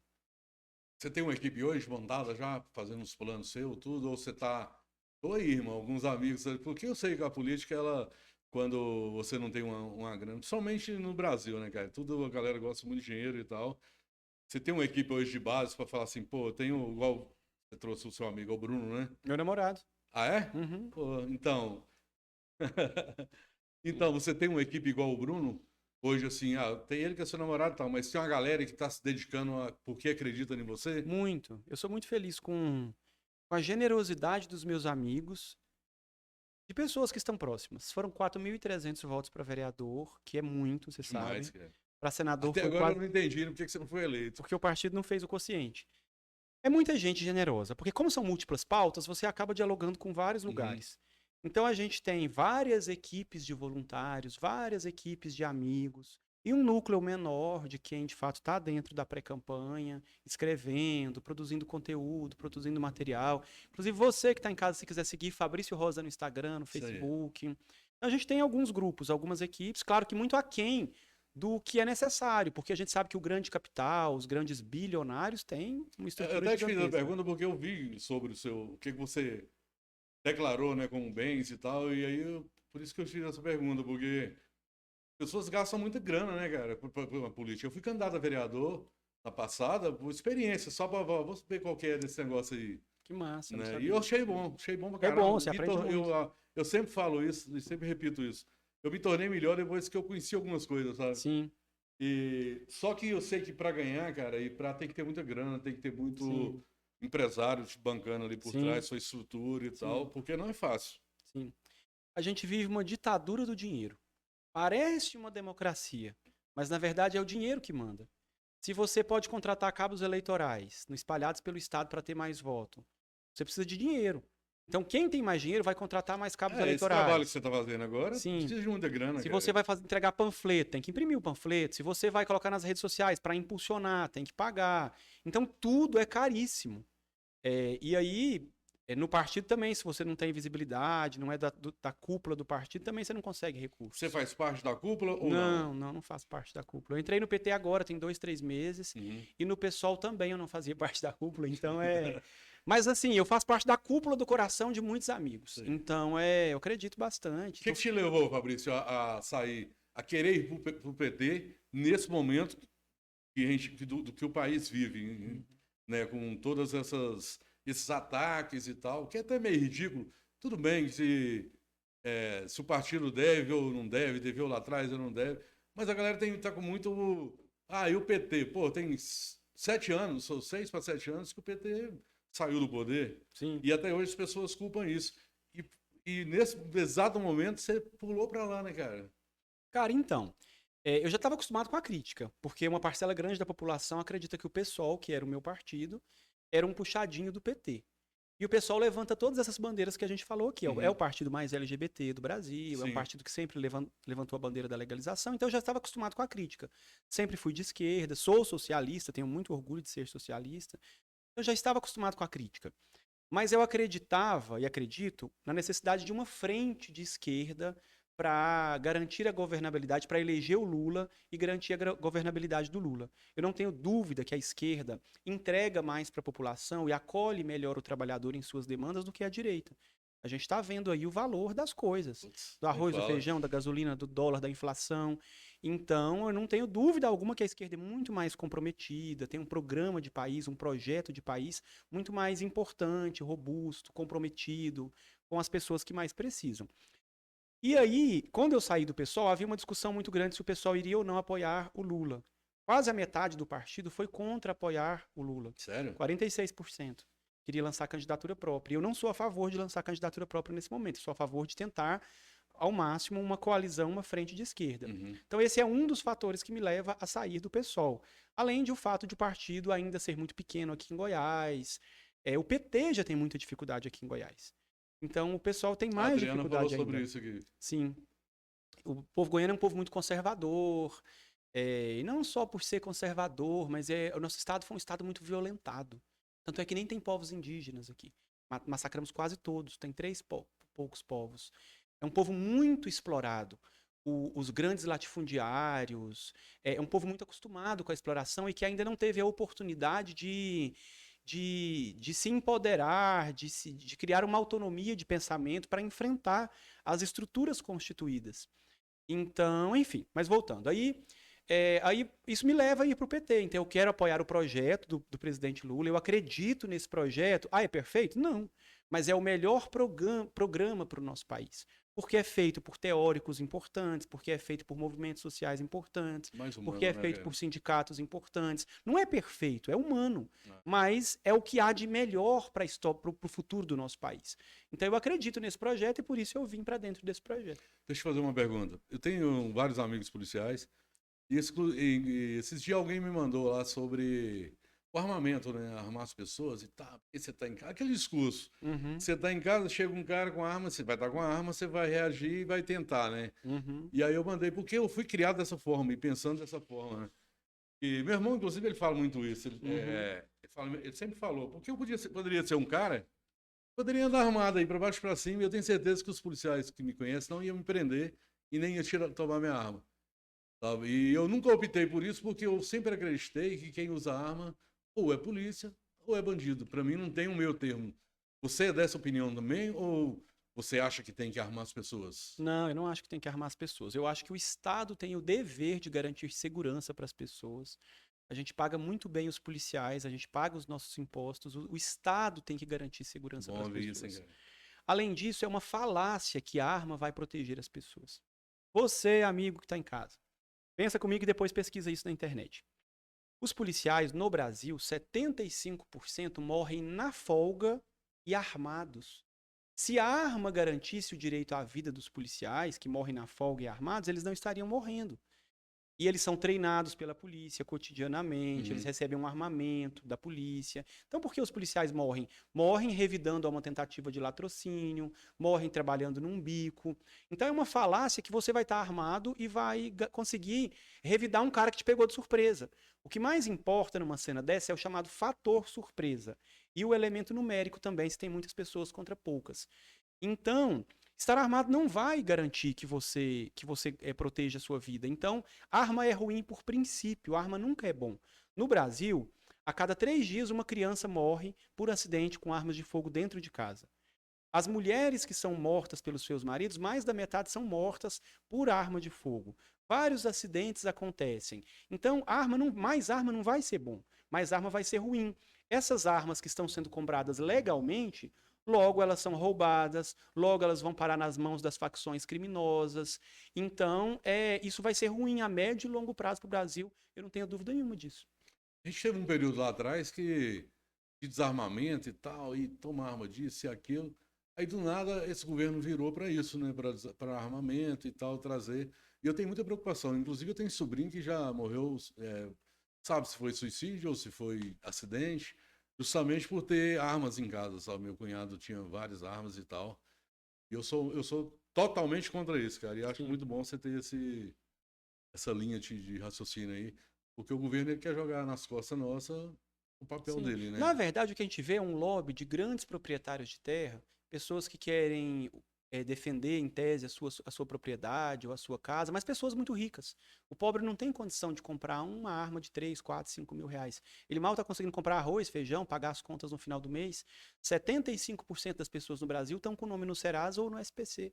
Então, essas pessoas elas não estão preocupadas com arma. O que a gente está vendo é uma elite financeira, uma classe média alta, que quer ter liberdade para matar ou que quer ter liberdade para mostrar arma para as pessoas, para ameaçar.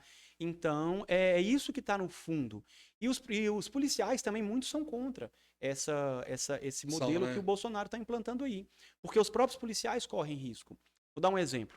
Na nossa atividade, sempre nós fiscalizamos os chamados CACs, colecionadores, atiradores e caçadores. Sempre houve fiscalização disso. E aí, quando você parava o cara que é CAC, você verificava se ele estava saindo da casa dele para o stand de tiro, ou da casa dele para o local que ele vai caçar javali, enfim. Uhum. E a regra era sempre muito rígida. Hoje o cara sai da casa dele, fala que vai no stand de tiro lá em Manaus e que passou em Brasília. Então houve um afrouxamento das regras.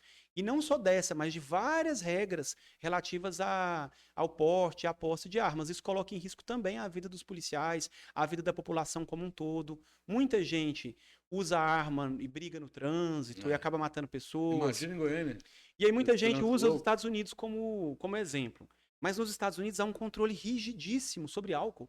Também tem a cultura que já desde Sim, sempre existiu sim, isso lá, né? sim. Lá eles precisaram fazer uma guerra para ter independência. Então, desde o momento onde a população teve que guerrear contra o inglês para ter independência, eles tiveram que comprar arma e manter a arma dentro de casa. Aqui nós não tivemos que ter guerra para ter independência. E tem uma série de questões diferentes. Lá a boate vai até 1h da manhã, não sei se você já foi. Não. A boate vai até 1h da manhã, 2 horas no máximo, varia de estado para estado. Aqui a galera enche a cabeça de cachaça e aí quer andar armada. Entendeu? Então há um controle do uso de álcool lá muito diferente daqui. Pegar um lado dos Estados Unidos, mas não querem pegar o outro lado. Então eu tenho absoluta certeza que a médio e longo prazo nós vamos aumentar o número de violência. Muitas pessoas ainda vão ter que morrer, infelizmente, para que a gente possa retroceder nessa política que é horrível. Eu acredito nisso, no que você está falando. Eu vim numa cidade do interior, né, cara? E lá, menino de 15 anos tinha um 38 na cintura e matava e não ia preso, cara. Sabe, Sim, a gente, os anos 80, até no meio dos anos 90, eu vivi isso lá em Minasul. Todo mundo tinha arma. E antigamente, quando eu entrei na polícia, é porque essa legislação mudou tantas vezes, eu lembro que no início era TCO, depois virou crime, enfim. Mas sempre houve uma tentativa de criminalização e de não incentivo. Aí veio o Estatuto do Desarmamento em 2008, houve uma redução de homicídios. Você que está em casa pode olhar, houve redução logo depois do Estatuto. Os homicídios estavam lá em cima e foi reduzindo. Então agora eu tenho certeza que vai aumentar de novo, infelizmente. Mas a gente vai ter que controlar, porque a arma nunca é bom, a arma é sempre ruim. E aí alguns querem comparar, falam assim, mas você é a favor de regulamentar as drogas. Cara, mas é diferente. Nós estamos falando de regulamentar algo que está na ilegalidade. Já as armas não estão na ilegalidade. Se você quiser ter arma em casa, você pode ter. Desde que você passe por um curso, vai na Polícia Federal, tem psicólogo. Você pode ter, desde que legalmente. Agora a questão não é você sair andando armado aí, mostrando arma para os outros e fazendo coisa, isso não pode. Não, também sou totalmente contra. Eu tenho algumas perguntas para te fazer aqui, que algumas pessoas mandaram. Eu só tenho que achar aqui agora.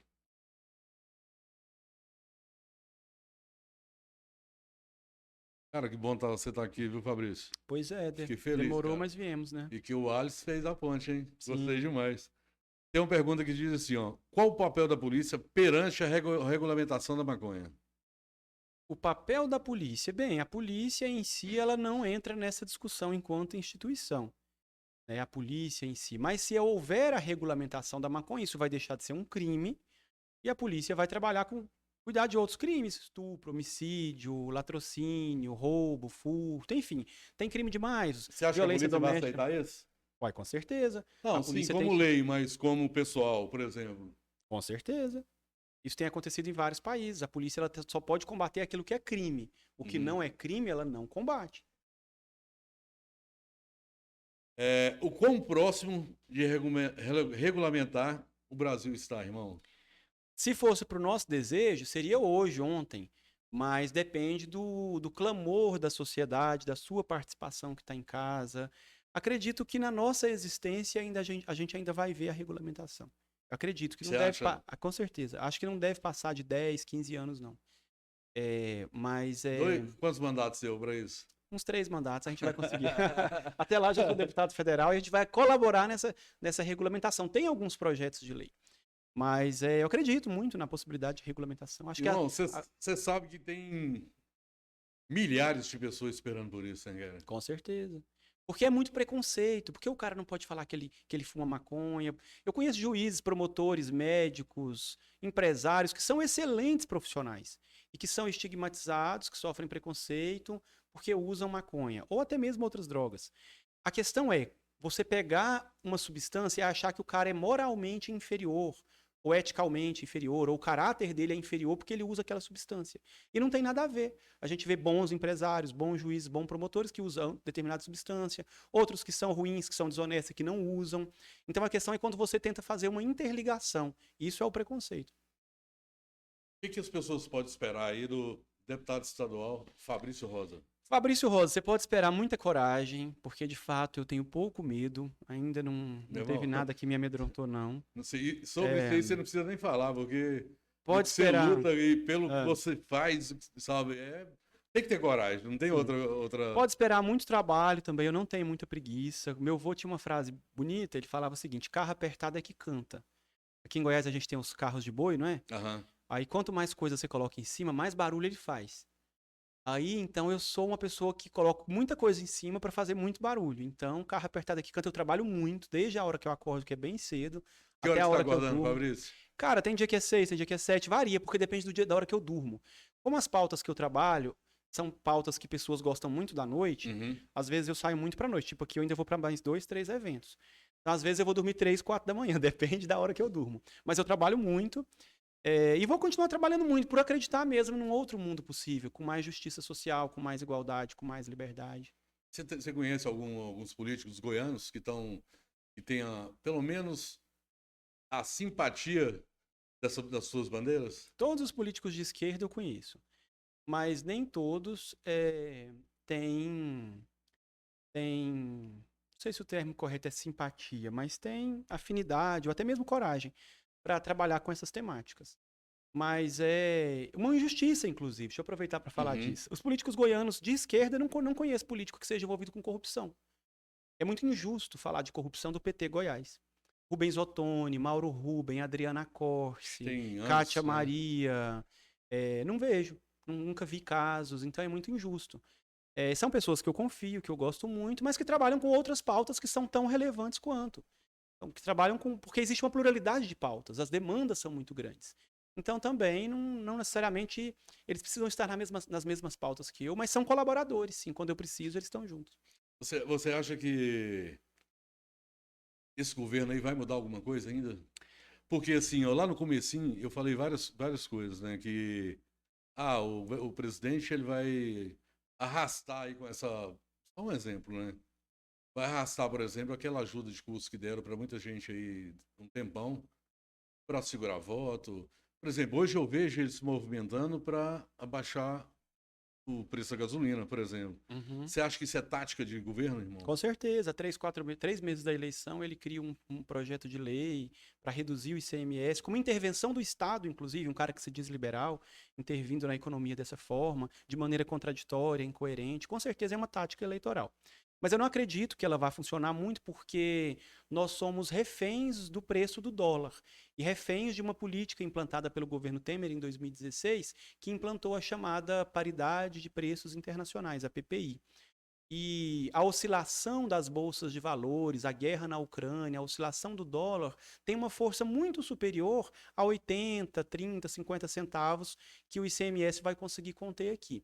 Então, eu acredito que ainda vai ter muita coisa para acontecer. Talvez a gente tenha que pagar um combustível muito mais caro, porque é preciso dar autonomia para a Petrobras, que é uma empresa do povo, que o governo federal tem maioria. O presidente escolhe o conselho diretor, escolhe o presidente. Então, existem outras formas de intervenção que eu sou a favor, Uhum. mas o Bolsonaro que se diz contra, mas é contraditório. Existem outras formas de intervenção que podem fazer com que a Petrobras, que dá 100 bilhões de lucros por ano, possa de fato converter esse lucro na qualidade de vida da população. Porque se é uma empresa do povo, ela tem que dividir esse lucro com o povo, reduzindo o seu lucro. E não enchendo o bolso dos acionistas que são milionários, bilionários, especialmente acionistas internacionais. Então, é isso. Você acha que você falou isso aí, até me surpreendi com isso. Uhum, Porque geralmente quando fala nesses aumentos exagerados e tal, todo mundo joga nas costas do presidente. uhum, Você acha que não, é? Porque, é lógico, tem uma parcela, mas uhum. eu já conversei com outras pessoas e ninguém colocou isso aí que você estava colocando agora. Tipo, não é só aqui, né? Em vários lugares o dólar tá isso e tal. Uhum. Você acha que a parcela de culpa dele é muito grande, aí de 0 a 100%? Qual que é o percentual que nós estamos com essa carestia de tudo? Bem, eu acho que a parcela de culpa do Bolsonaro é enorme. A parcela de culpa é muito grande. A política de preços que ele adotou, ele poderia mudar. Eu disse que foi adotada pelo Temer, mas vai fazer 4 anos de governo. Ele poderia simplesmente criar um projeto de lei, sei lá, 2 anos atrás, 3 anos atrás, que mudasse essa política de preço. E ele não criou. Você acha que E aí, esse que ele está meio que forçando, emplacando em cima dos governadores uhum, de abrir mão do SMS, você acha sim. que é legal? Então, essa tem uma série de questões. Eu sou a favor de reduzir os impostos sobre consumo. No Brasil, os impostos, eles são muito sobre o consumo, arroz, feijão, energia. Eu sou a favor de reduzir. e aumentar o imposto sobre a propriedade, especialmente a grande propriedade e a renda, a grande renda. É assim que funciona nos países ricos, nos países desenvolvidos. Então é positivo reduzir o imposto sobre ICMS, especialmente telecomunicações, energia, enfim, isso é positivo. Só que o que é ruim é porque é uma medida eleitoreira, é uma medida feita agora 3 meses antes da eleição, que ele podia ter feito lá atrás. E o que eu quis dizer é que esse valor de centavos que vai reduzir não vai dar conta de conter o cenário Uhum. internacional, porque a ideia é dar dinheiro para os acionistas. Então, o que a gente tinha que fazer, na verdade, era que a Petrobras dividisse os seus lucros com a população e que, de fato, houvesse um preço menor para o povo, indicado pela Petrobras. A Petrobras não está na sua capacidade máxima de refino, ela pode aumentar a capacidade de refino. O governo federal pode criar um fundo para bancar o dinheiro para a população para colocar combustível, especialmente os caminhoneiros. Então, existem algumas saídas que o governo federal não fez. Aí a crítica agora só de 3 meses ele resolve fazer das eleições. Então, a crítica é mais nesse sentido. Mas sim, o governo Bolsonaro, o governo federal é o culpado pela crise que a gente vive. Olha o Paulo Guedes aí, um banqueiro multibilionário que nem morava no Brasil, que faz uma economia para o rico, uma economia para o milionário, não uma economia para o pobre. É. Infelizmente, né, cara? Sim. Tamo aí, e assim, e o felizmente é que as pessoas também estão enxergando, né? Tomara que enxerguem, Eu né? tava falando até pra minha esposa, falei, ó, o mundo que a gente vive hoje não tá mais, não tem mais gente inocente. Né? Hoje o que a gente vive, todo mundo tá vendo as claras, tá vendo o que que tá acontecendo. Uhum. Eu acho que se repetir isso aí, Sim, o ruim é que o povo está enxergando pela dor, pelo sofrimento, pela fome. São mais de 30 milhões de pessoas passando fome. Não sei você, mas todo dia eu recebo mães é, desesperadas que não têm o que comer, mães desempregadas que estão pedindo uma faxina, pelo amor de Deus, que querem ajudar os seus filhos, crianças passando fome. A situação está lastimável. Por quê? Porque esse governo ele faz uma economia pensando só nos banqueiros, nos milionários, nos acionistas da Petrobras, quando ele podia pensar numa economia para os pequenos, para gerar emprego. E isso não tem acontecido. Então, tem que ser um outro modelo de economia para que, de fato, a gente possa fazer um país mais digno, mais feliz, mais justo. O governo Lula, quando o Lula assumiu, também tinha muito receio lá em 2002. Tinha 13% de desempregados. Ele entregou o governo com 6% de desempregados. Então houve uma redução. Porque é possível fazer um outro tipo de investimento, um outro tipo de orçamento pensando no povo pobre. é isso aí. Fabrício, Mas é isso, só gostou da tenho que. nossa. Porra, tá louco, irmão. Tá Eu louco. falo pra caramba, né? Não, E eu falo rápido, né? não, tá. Inclusive, eu tava ansioso, Ah, cara, pra bater esse papo com você, porque sim. eu vi suas coisas, né? E eu me simpatizei muito com sua Obrigado. linha de raciocínio aí, né? De empreendimento que você tá querendo fazer como deputado, cara, né? Sim, O Rodrigo também olhou, né? E até me pediu pra mim pedir desculpa por ele não estar aqui, mas que isso foi isso. questões de Grande abraço, trabalho, Rodrigo.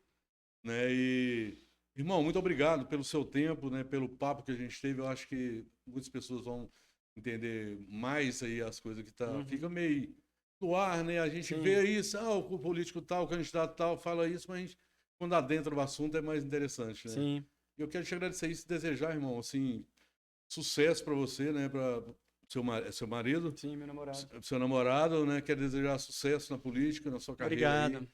Né? E conta com a gente aqui do 62 Podcast. A hora que você quiser vir, querer dar algum recado, a gente está aqui, aberto aqui para te receber. Obrigado, cara. Eu que Tá? agradeço muito pelo convite.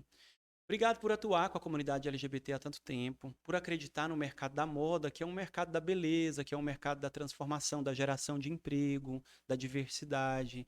Obrigado por militar pela liberdade. Eu acho que a pessoa que tatua o seu corpo, ela quer se expressar de maneira livre. É E tem isso. muito julgamento. Na polícia eu fiz parte de uma luta para aceitar que as pessoas pudessem ser tatuadas. Depois a gente fez outra luta para poder aceitar que as pessoas pudessem ter barba. Hoje os policiais na PRF têm barba. Aí teve toda uma briga, não pode ter barba não, não sei o quê. Aí hoje eles estão com barba. Aí agora eles não querem voltar atrás mais. Aí isso demonstra que quando o cara tem direito, ele não quer voltar mais atrás. Aí eu também te agradeço por lutar, porque de certa forma você também é um militante pela liberdade, por um outro mundo mais justo, Isso. onde as pessoas não sofrem preconceito. E eu torço que você passe isso para os seus filhos e para os seus netos, sobretudo, que ele já tem 17 netos. Que Passe isso para os bom, seus cara. netos também. Eu, eu, Sim. eu, eu anseio que as pessoas conheçam Hum. o seu coração Obrigado. e seus desejos aí. Eu acho que isso aí é o que o mundo está precisando, sabe? Obrigado, agradeço. E ouvir de um polícia militar, polícia rodoviário federal, cara, não é normal, né? Obrigado. Era pra ser normal, né? Mas não é. É. Você sabe que não é, Mas vai ser né? um dia, vamos lutar para que seja. É isso, né? E eu Sim. desejo aí felicidade, que Deus te abençoe sua família. Obrigado. E ó, pau na máquina, irmão. Vamos que vamos. É isso aí, porque nosso país precisa de mudança. Precisa, e nós vamos mudar. Obrigado, gente. Tamo junto. Bom, galera, aqui foi um papo maravilhoso aqui com o Fabrício Rosa, que é candidato a deputado estadual. Né? E a gente pôde conhecer mais um pouquinho dele, né? O particular dele, da vida dele, como ele começou. E eu agradeço a todo mundo aí que tá presente, que vai ver essa live agora, a gente vai subir ela. Né? E é isso. Né? Que Deus abençoe todo mundo e tamo junto. Rodrigão, fez falta, hein? Tchau, Rodrigo. Grande abraço, cara. Obrigado. É isso. É isso.